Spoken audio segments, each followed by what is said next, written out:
Demain, en 2030, ce ne sera pas 11% de la population qui aura plus de 60 ans, c'est 22% de la population qui aura plus de 60 ans. Cela veut dire qu'il y aura donc des dizaines de milliers de personnes que le Conseil général, que nous, la population, aura à aider. Eh bien, là aussi, c'est en perspective des milliers et des milliers de postes qui devront être créés. Et ce qui est vrai pour les personnes âgées, est vrai pour les autres secteurs de la population. On pense en particulier aux crèches familiales, le soutien scolaire individualisé, l'accueil de la petite enfance, l'aide aux personnes handicapées ou encore les transports de proximité. Transports de proximité qui, pour une commune étendue comme la Possession, mais ça c'est quelque chose d'important. Le Conseil général, aujourd'hui, il permet aux personnes qui ont plus de 60 ans de voyager gratuitement. De voyager gratuitement dans les cars jaunes. Ça veut dire sur le littoral, il faut coder, etc. Mais c'est vrai que pour aller bénéficier de ce transport gratuit dans les cars jaunes, si je habite ici, il faut déjà prendre un taxi ou prendre le bus pour aller en ville. Si je habite au Dedans ou à la Ravine des Malheurs, ben là aussi, c'est ça que je devra faire. Eh bien maintenant, nous l'avons vu avec Nassima Dindar, qui n'est pas l'ex-président du Conseil général, qui est aujourd'hui encore président du Conseil général et qui demain, après la victoire du 20 mars et du 27 mars, sera de nouveau la présidente du Conseil général. Et cela veut dire qu'à partir donc dans quelques semaines, dans quelques mois, les personnes âgées n'auront plus à payer rien du tout. Le département va payer pour ceux qui voyagent dans les cars jaunes. Le TCO, l'intercommunalité, va payer la différence. La commune va amener sa part. Et si jamais il manque encore quelque chose, eh bien nous avons l'accord de la présidente du Conseil général. Le Conseil général va aller également de sa contribution. Ça aussi, c'est quelque chose que nous voulons dire ce soir. Il en est d'ailleurs de même dans d'autres secteurs comme les crèches familiales, le soutien scolaire individualisé, l'accueil de la petite enfance, l'aide aux personnes handicapées ou encore les transports de proximité. On était avec Nassima toute la journée d'aujourd'hui. D'abord à la mairie pour avoir les décisions que le Conseil général devra prendre demain, pas seulement pour la Possession, pour toute la Réunion. Cet après-midi avec les personnes âgées et enfin après avec les personnes handicapées, il y a quelques heures de cela. À côté de ces services à la personne, il y a les métiers qui sont liés à la préservation de l'environnement.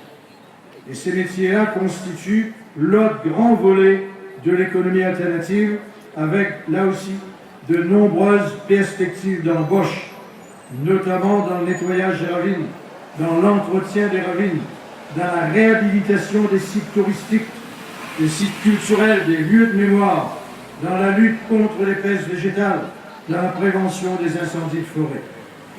Ça, c'est la première priorité, l'emploi. Et puis, il y a la deuxième, le logement. Je vous disais tout à l'heure, 30 000 personnes attendent un logement social. Eh bien ça, on ne peut pas admettre que 30 000 personnes sont en train d'attendre un logement. Ça, c'est une situation intolérable.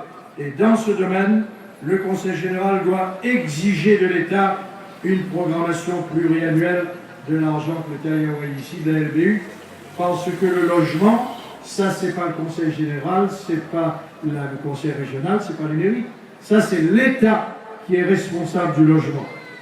Il faudra ensuite mobiliser autour d'une charte tous les partenaires du logement, l'État qui est le principal intéressé, la région, le département, les 24 communes, les opérateurs sociaux pour régler la question de l'aménagement et de la viabilisation du foncier. S'agissant de la résorption des logements précaires, le département doit poursuivre et amplifier les actions déployées à travers le PAC ou à travers la SICA Habitat. D'autre part, les aides qui existent actuellement dans le domaine de l'habitat, ces aides-là doivent être pérennisées et il faudra les renforcer. La troisième priorité, c'est l'accompagnement des personnes vulnérables, des publics en difficulté. Le Conseil général est omniprésent. Nassima Dindar l'a dit tout à l'heure, dans la vie des Réunionnais. Parmi les divers domaines de compétences du Conseil général, il y a le secteur social qui tient une place dominante. Mais il s'agit de la protection de la famille, de la petite enfance, de la jeunesse réunionnaise, l'insertion professionnelle, les personnes âgées ou handicapées.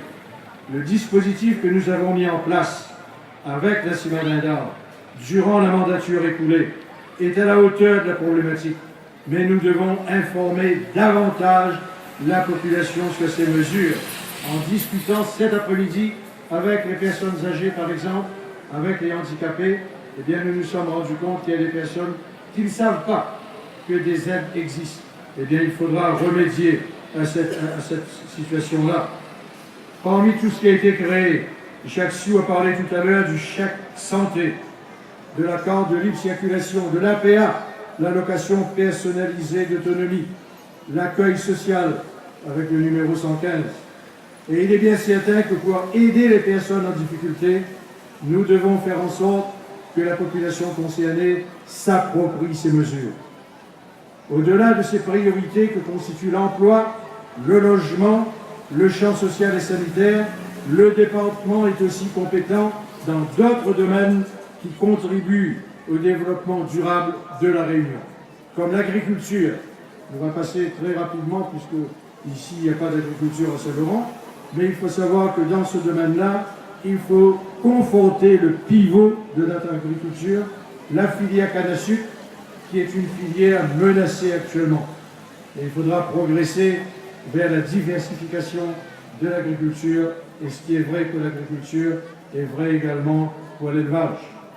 Il y a également l'environnement, et notamment en matière de déchets, où à travers le plan départemental d'élimination des déchets ménagers et assimilés,